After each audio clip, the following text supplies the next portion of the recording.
Hello বন্ধুরা, welcome back to my channel simple lifestyle of আগমনী।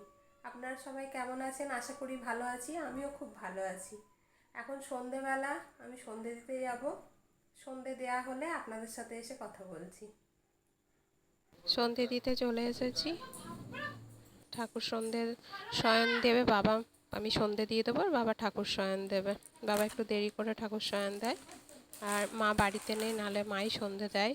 মিথ্যে কথা কেন বলবো? আমি সন্ধে বা সকালের পুজো করতে আসি না।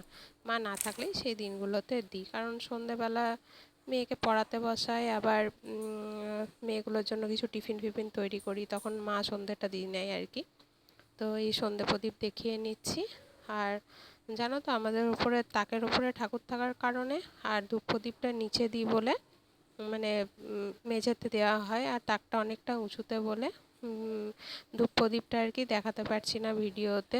ক্যামেরাটা ঠিকভাবে সেট করতে পারছি না। প্রথম প্রথম তো ক্যামেরাটা কোথায় সেট করলে পুরোটা দেখা যাবে বুঝতে পারছি না। আর আমাদের তুলসী মঞ্চটাও নিচে, ঠাকুরঘরটা দোতলার ওপরে। দোতলার ওপরে ঠাকুরঘর, আর নিচে তুলসী মঞ্চ আছে, মা মনসার মঞ্চ আছে। আমার সন্ধে দেওয়া কমপ্লিট। এ দেখো আমার ছোট্ট গোপাল সোনা বসে আছে, আর একটা গোপাল সোনা এই দেখো। তারপরে ওপরে আছে আমার ছোট্ট গণপতি বাপ্পা, এই দেখো। আর একটা গোপাল সোনা আছে, দেখবে, এই দেখো। ঠিক আছে, চলো এবার চা করতে হবে। এই যে আমি চা করতে চলে এসেছি বাবার জন্য আর আমার হাজব্যান্ডের জন্য। বাবা একটু কম মিষ্টি চা খান, তাই বাবাকে একটু হালকা মিষ্টি চা করে দিচ্ছি। তারপর আর একটু চিনি দিয়ে ফুটিয়ে আমার হাজব্যান্ডকে দেবো। আর রান্না বান্না তো আছেই, রুটি করব, তরকারি করব, কিন্তু সেটা এখন নয়, সেটা একটু রাত করে করব। কারণ এখন আমি আমার মেয়েকে পড়াতে বসবো। আমার মেয়েকে আমি কোথাও টিউশন দিইনি, আমি বাড়িতে পড়াই। সে কারণে ওকে এখন 1 ঘন্টা 1.5 ঘন্টা পড়াবো, তারপরে রান্না করতে আসবো। আর এমনিতেও খেতে রাত হয় আমাদের, 10:30 বাজেই খেতে। সন্ধেবেলা মেয়েগুলো এটা ওটা কিছু খাই, তো তার জন্য খিদে হয় না। আর বড় মেয়ে আমার ক্লাস 8-এ পড়ে, পড়ার একটু চাপ আছে, পড়ে 10টা পর্যন্ত। আর আমার ছোটো মেয়েকেও আমি পড়াই, তারপর একটু খেলাধুলা করে, তখন আমি রান্নাটা করে নিই। আর যেহেতু 10:30টায় খাই, তাই একটু দেরি করেই রান্নাটা বসাই। এই আমার চা হয়ে গেছে, এবার চা দিয়ে নেব। আর আজকে টিফিনের কোনো ঝামেলা নেই, কারণ আমার 2 মেয়েই বলছে কিছু খাবে না। নাহলে চাও করে দিই, ম্যাগি বানিয়ে দিই,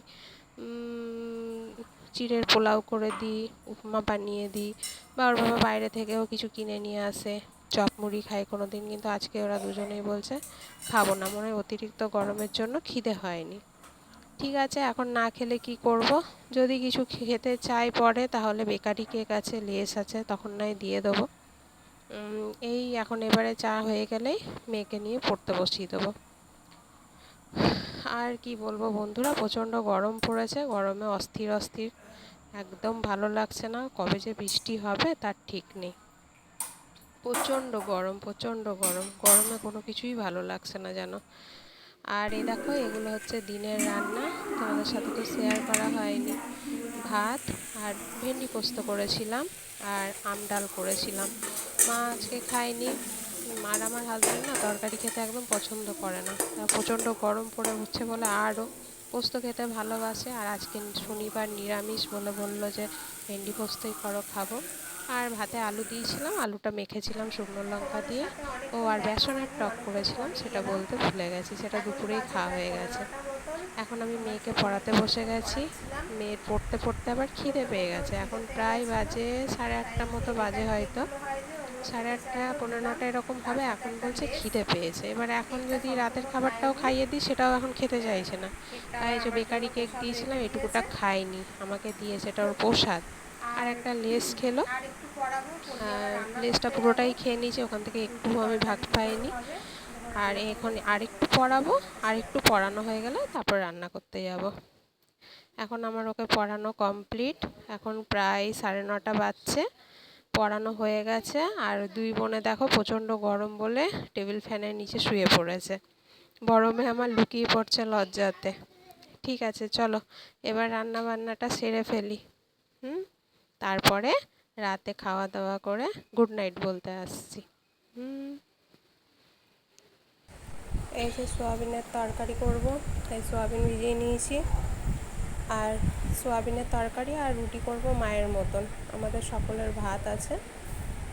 এই যে আমার সোয়াবিনের তরকারি হয়ে গেছে আর মায়ের মতনই রুটি করেছি।